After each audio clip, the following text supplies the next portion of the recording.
Hello everyone, HTS में आपका स्वागत है। आज इस वीडियो में हम कवर करने वाले हैं ट्रायंगल्स और जितने भी टाइप के ट्रायंगल्स बनते हैं, आज इस वीडियो में हम उन सबको कवर कर लेंगे। ठीक है, ये यहाँ पे आप देख भी पा रहे होंगे कि आइसोसेलेस इक्विलैटरल ट्रायंगल। ठीक है, और इन सब की हम कुछ प्रॉपर्टीज हैं जो डिस्कस करेंगे कि इनका एरिया कैसे कैलकुलेट करते हैं और इनके एंगल्स और साइड के बीच में क्या रिलेशन है, वो हम आगे देखने वाले हैं। ठीक है, तो बढ़ता हूँ मैं अपनी नेक्स्ट स्लाइड की ओर। और हाँ, जिन भी लोगों को ये मीडियन, परपेंडिकुलर या एंगल बाइसेक्टर, ये इनमें थोड़ा कंफ्यूजन होता है, तो वो कंफ्यूजन भी आपका दूर हो जाएगा जब मैं ये सेंट्रोइड, ऑर्थो सेंटर और इन सेंटर ये पढ़ाऊंगा। ठीक है, और एक लास्ट में हम एक चीज देखेंगे, यूलर थ्योरम, जहाँ पे इन सब के बीच में relation, centroid, ortho centre and circum centre, इनके बीच में आपको एक रिलेशन देखने को मिलेगा।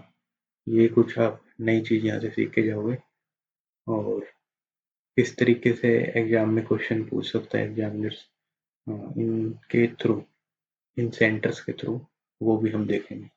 ठीक है, सो यहाँ देखते हैं हम कि कितने टाइप के ट्राइंगल्स हैं जो बन सकते हैं। सबसे पहला है यहाँ पे स्केलेन ट्राइंगल। ठीक है, जिसकी एक भी साइड इक्वल नहीं होगी। Okay, and second is isosceles triangle, जिसकी दो साइड इक्वल होगी। और हाँ, वन मोर थिंग मैं बता दूं कि जैसे इस ट्रायंगल में ये दो साइड इक्वल है, तो उनके अपोजिट वाले जो भी एंगल होंगे, इस केस में जैसे बी और यहाँ पे ये सी और बी, ये दोनों एंगल भी क्या होंगे, इक्वल होंगे। Angle B is equal to angle C, और इस केस में एक भी एंगल इक्वल नहीं होगा। ओके, अगर ये समझ में आए तो नेक्स्ट ट्रायंगल की ओर बढ़ते हैं, विच इज इक्विलेटरल ट्रायंगल। अब इसमें तीनों साइड्स इक्वल हैं, तो इसके तीनों एंगल्स भी इक्वल होंगे। Angle A is equal to angle B equal to angle C. ठीक है, अब बढ़ते हैं अपने नेक्स्ट ट्रायंगल की ओर, which is obtuse angle triangle. Okay, कैसे हम फाइंड आउट कर सकते हैं कि कोई भी ट्रायंगल ऑब्ट्यूज एंगल ट्रायंगल है? दो कंडीशन है, एक हम एंगल के थ्रू भी पता लगाया जा सकता है और साइड के थ्रू भी। ठीक है, और एक और चीज ये देखना आप कि लार्जेस्ट एंगल के सामने हमेशा लार्जेस्ट साइड होगी। ठीक है, और स्मॉलेस्ट एंगल के सामने स्मॉलेस्ट ये होगा, इसके सामने स्मॉलेस्ट साइड है। ओके, सो अब हम देखते हैं कैसे फाइंड आउट करेंगे। पहले अगर हमें साइड गिवन है, तो साइड का हम कोई भी एक साइड जिसका हम स्क्वायर करें, और वो ग्रेटर देन आ जाए हमारे बाकी दो साइड्स के स्क्वायर के सम के। अगर ये इससे ग्रेटर है तो इट मीन्स ये एक ऑब्ट्यूज एंगल ट्रायंगल है। ठीक है, ऐसे एक्यूट एंगल का भी देख लेते हैं हम कि इसमें से आप कोई भी साइड उठा लो, उसका स्क्वायर करो। जैसे मैंने ए उठाई और इसका स्क्वायर किया, तो ये हमेशा लेस देन मिलेगा बाकी दो साइड जो बच गई उनके स्क्वायर के सम से। ठीक है, और अपने राइट एंगल ट्रायंगल में तो अपना ये हाइपोटेन्यूज, क्या बोलते हैं उसको, पाइथागोरस थ्योरम चलती है, which is equal to A square is equal to B square plus C square. ठीक है, ये आप नोट डाउन कर सकते हो। ओके, एंड अभी हमने देख लिया कि हम कैसे फाइंड आउट करें अगर हमें साइड गिवन हो। एंगल से हम कैसे पता लगा सकते हैं? सो कोई भी एक एंगल अगर बाकी दो एंगल के सम से बड़ा आ जाए, तो इट मीन्स हमारा वो ऑब्ट्यूज एंगल ट्रायंगल है। ठीक है, अब इस केस में कोई भी एंगल उठा लो और बाकी जो दो एंगल बच गए उनके सम से वो हमेशा छोटा मिलेगा, जो भी हम कंसिडर कर रहे हैं। और ये लास्ट केस में तो आप समझ ही गए हमें कि एक एंगल हमारा 90 डिग्री है और उसी को हम राइट एंगल, इसीलिए हम इसको राइट एंगल ट्रायंगल बोलते हैं। ठीक है, तो बाकी जो एंगल्स बचे बी और सी, इनका सम भी कितना होगा, 90 डिग्री होगा। So angle A equal to angle B plus angle C is equal to 90 degree. Okay, अब हम कुछ बेसिक्स देख लेते हैं ट्रायंगल्स के, विच इज सबसे पहला है कि ये अगर ट्रायंगल है हमारे पास ए बी सी, तो इसके तीनों एंगल्स का सम होगा हमारे पास 180 डिग्री के बराबर होता है, 180 डिग्री। और इसके एक्सटीरियर एंगल जितने ही बनेंगे, ये मान लिया हमने अल्फा, ये मान लिया हमने बीटा, और ये मान लिया हमने गामा। ठीक है, तो alpha plus beta, beta plus gamma, इसकी वैल्यू आएगी 360।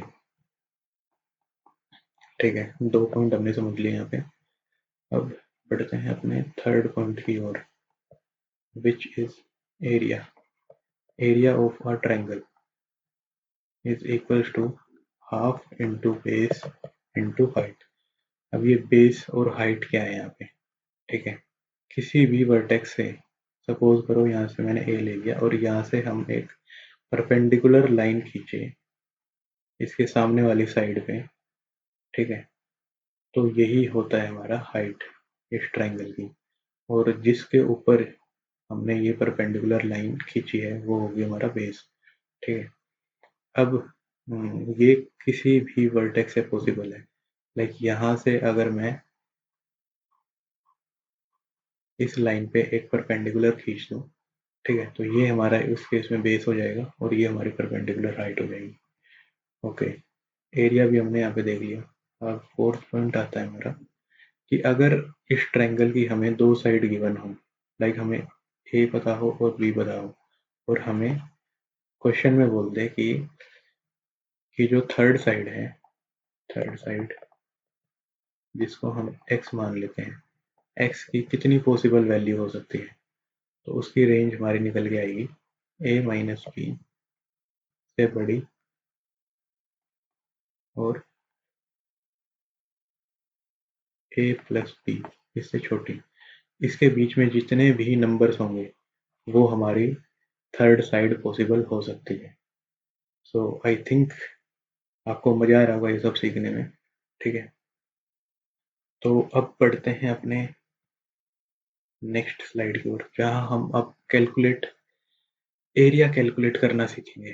ठीक है, तो सबसे पहले हम लेते हैं किसी भी स्केलन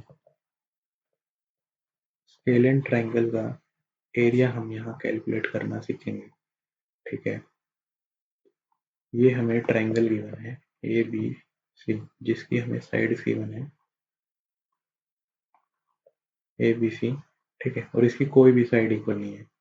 तो इस केस में कैसे निकालेंगे? एक तो हमारा यूनिवर्सल फॉर्मूला बन गया, विच इज एरिया का half into base into height. ये हम किसी भी ट्रायंगल में लगा सकते हैं। ओके, बट अगर ये कंडीशन हो कि हमें उसकी तीनों साइड गिवन हो, तो उसमें क्या करेंगे हम? यहाँ हम कर सकते हैं, पहले हम उसका सेमी पेरीमीटर निकालेंगे, ए प्लस बी प्लस सी बाय 2। ठीक है, अब इसमें यहाँ पे हम हीरोन्स फॉर्मूला लगा देंगे।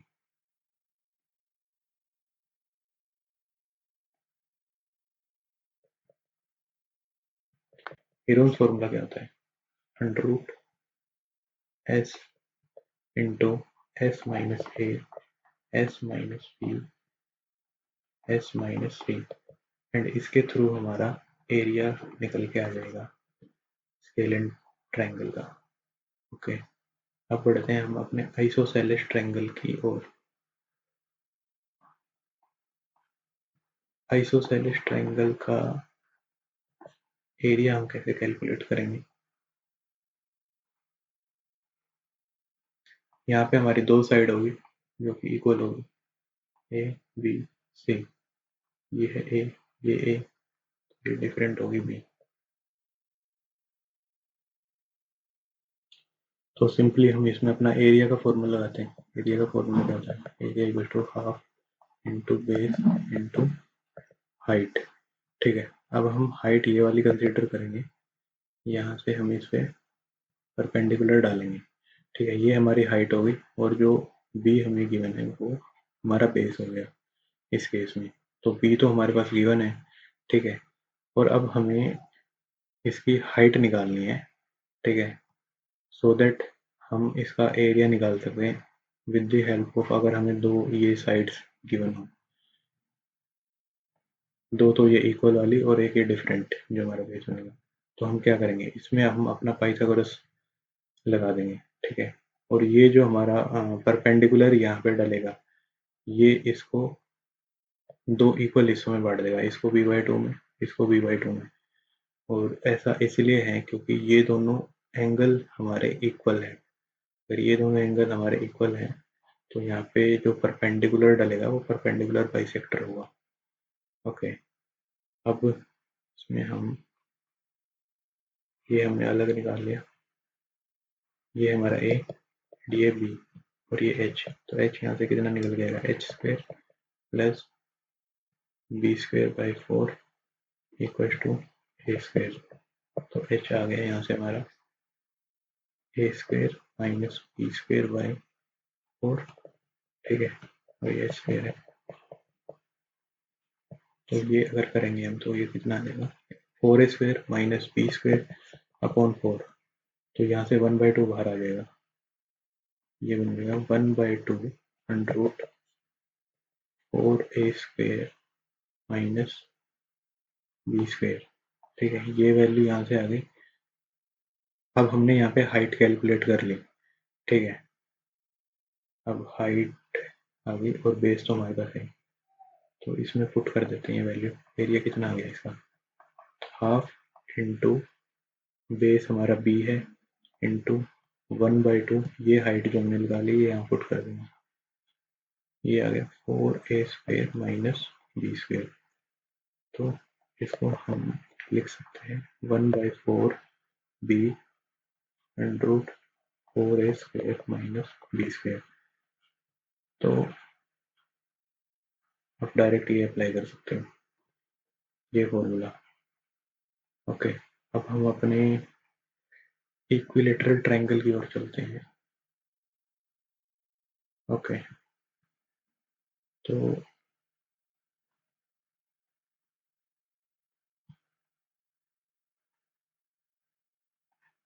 इक्विलेटरल ट्रायंगल, इसका एरिया हम कैसे निकालेंगे, इसकी तीनों साइड इक्वल है। यहाँ अगेन हमने एक एरिया का फॉर्मूला लिख लेते हैं, half into base into height. ठीक है, बेस हमारे पास क्या है, ए, हाफ इंटू ए इंटू एच। अब हम एच कैलकुलेट करेंगे यहाँ से। ठीक है, ये हमारी एच है, ये ए है, और यहाँ पे भी परपेंडिकुलर बाइसेक्टर होगा क्योंकि ये इसमें तो तीनों एंगल ही बराबर है, और प्लस हमें ये दोनों ही चाहिए थे, तो इसकी वजह से ये a/2 हो गया, a/2। अब इसमें पाइथागोरस अप्लाई करेंगे, h² plus a²/4 equal to a²। h की वैल्यू यहाँ से कितनी निकल के आ जाएगी, a² minus a²/4, a² common लेंगे और यहाँ पे 1 माइनस 1/4, और जो कि हो जाएगा हमारा a² इंटू 3/4। तो ये तो वैल्यू निकल के आ गई हमारे पास h² की। ठीक है, और अब हम h की निकालेंगे तो h क्या हो जाएगा, ये इधर आके अंडर रूट में होगा, ये पूरा अंडर रूट में जाएगा, तो a² हमारा a बच जाएगा अपॉन 2 इंटू √3। तो हाइट हमारी यहाँ से कितनी निकल के आ गई, √3/2 है। ठीक है, अब इसको हम अपने फॉर्मूले में अप्लाई करेंगे, हाइट की वैल्यू यहाँ पे √3/2 है इंटू ए इंटू 1/2। तो यहाँ से हमारा एरिया निकल के आ गया इक्विलेटरल ट्रायंगल का, जिसको आप डायरेक्ट, जो आपको रटना ही है, √3/4a²। ठीक है, और ये हमारा यहाँ पे ये हाइट है, और ये, इनको आप डायरेक्ट रट सकते हो, एग्जाम में ये कभी भी आ जाए, आप डायरेक्ट अप्लाई करना। ओके, अब बढ़ते हैं अपने हम राइट एंगल ट्रायंगल की ओर। ओके, ठीक है, राइट एंगल ट्रायंगल में क्या होगा, हमारा जो परपेंडिकुलर है और ये बेस है, इसमें जो हमारा परपेंडिकुलर है इसी को हम हाइट मानेंगे, half into base into height होता है ना। और ये किस पे परपेंडिकुलर, किसके ऊपर फॉल हो रहा है, ये इस बी के ऊपर। सो ये हो जाएगा हमारा half into base into perpendicular, यही हमारा एरिया बन जाएगा इसमें। ठीक है, और वन मोर थिंग इसमें, यहाँ पे इसको हम हाइपोटेनस बोलते हैं। हाइपोटेनस का square is equal to P square plus B square, ये हमारी पाइथागोरस थ्योरम है। ठीक है, इसका हमने पहले इस्तेमाल भी करा है। ओके, अब हम बढ़ते हैं अपने सेंट्रोइड की ओर, which is the first centre जो हम जिससे स्टार्ट कर रहे हैं। ओके, तो सेंट्रोइड क्या होता है? Intersection of medians. अगर मैं हर एक वर्टेक्स से अपोजिट साइड पे उसकी एक मीडियन खींचूं, और मीडियन होता क्या है, जो इस साइड को दो इक्वल हिस्सों में बांट दे। अगर मैं इसको डी मानूं तो बी डी हो जाएगा हमारा इक्वल टू डी सी, यही मीडियन होता है। अब मैं हर पॉइंट से अगर दूसरी साइड, इस उनके अपोजिट साइड पे एक मीडियन खींचूं, ठीक है, तो बीच में जो हमारे पास निकल के आएगा वही होता है हमारा सेंट्रोइड। इसको मैं यहाँ पे जी से डिनोट कर रहा हूँ। अब आप बीच में देख पा रहे होंगे, ये सेंट्रोइड एडी को कुछ डिवाइड कर रहे हैं, कुछ दो हिस्सों में।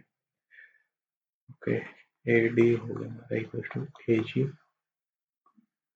ए जी प्लस जी डी। ठीक है, तो ये किस रेशो में इसको डिवाइड करता है, ये सबसे ज्यादा पूछा जाता है। तो ये हमारा डिवाइड करता है 2:1 में। अगर हमारी ए डी की लेंथ 3 यूनिट है तो उसमें से 2 यूनिट हमारी ए जी हो जाएगी, और ए जी मतलब जो वर्टेक्स से लेके सेंट्रोइड तक का डिस्टेंस हमारा 2 यूनिट होगा, और सेंट्रोइड से लेके साइड तक का डिस्टेंस हमारा 1 यूनिट होगा। ओके, अगर ये समझ में आ गया तो अब इसका एक और पॉइंट डिस्कस कर लेते हैं। अब इसमें जितने भी ट्रायंगल बनेंगे, 1 2 3 4 5 6, इन सभी का 6 ट्रायंगल बनेंगे, और इन सभी का एरिया क्या होगा मेरा, इक्वल होगा। ओके, इसमें बस ये दो ही पॉइंट थे जो आपको याद करने हैं। अब बढ़ते हैं हम ऑर्थो सेंटर की ओर। ऑर्थो सेंटर होता है इंटरसेक्शन पॉइंट ऑफ परपेंडिकुलर्स।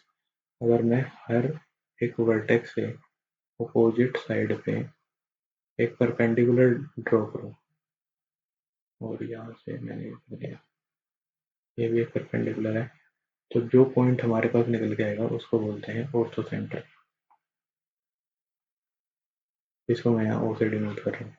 ठीक है, अब ये जो परपेंडिकुलर है इनकी कुछ हाइट होगी h1 h2 h3, और इन हाइट का रेशियो हमें गिवन होता है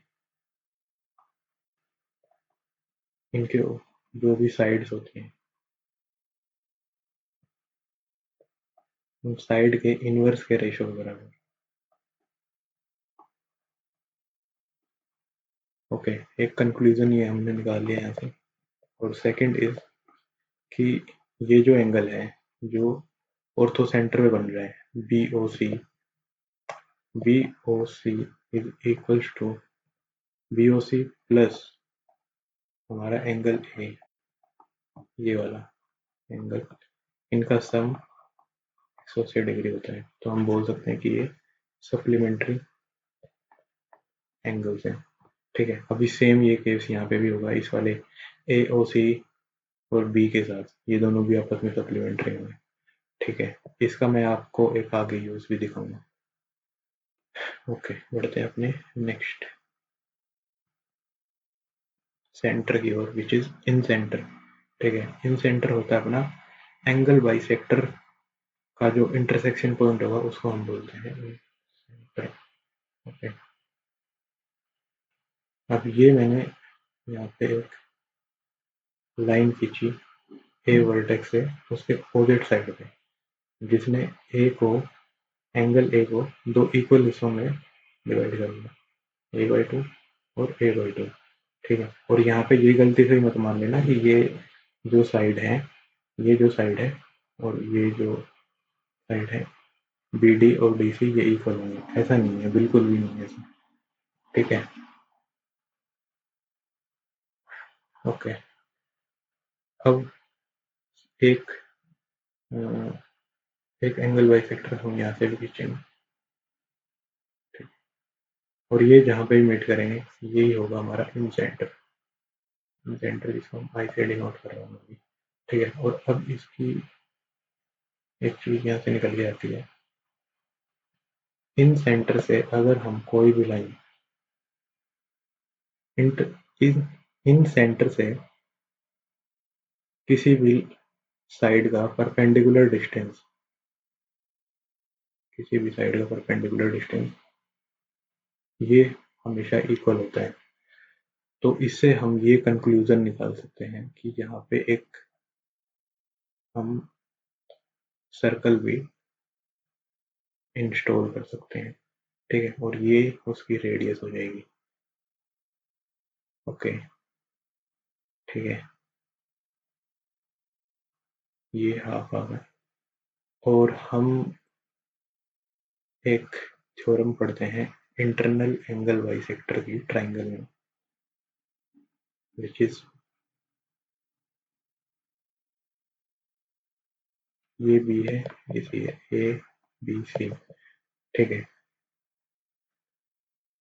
सो हमारा जो एंगल बी आई सी होगा कितने के बराबर होगा, 90 प्लस एंगल ए बाई 2। ठीक है, ये चीज हम यहाँ से कंक्लूड कर सकते हैं। ओके, अगर इतना समझ में आया है तो अब हम चलते हैं, ये दो पॉइंट याद रखने की जरूरत है यहाँ पे बस, कि ये जो इन सेंटर होगा इधर यहाँ पे सर्कल हम इंस्टॉल कर सकते हैं, और दूसरी चीज ये बी आई सी कैसे निकालते हैं। अब बढ़ते हैं सरकम सेंटर की तरफ। सरकम सेंटर क्या होता है कि एक सर्कल के अंदर जब एक ट्राइंगल को हम पुट कर देते हैं, ठीक है, तो उसके जो सेंटर, सर्कल का जो सेंटर होता है वही सर्कम सेंटर होता है। अगर हम इसको मिला दें तो इसको हम यहाँ पे ओ बोल देते हैं, क्या बोले, सी बोल देते हैं, डी बोल देते हैं, चलो। तो ये angle B D C is equal to twice of A.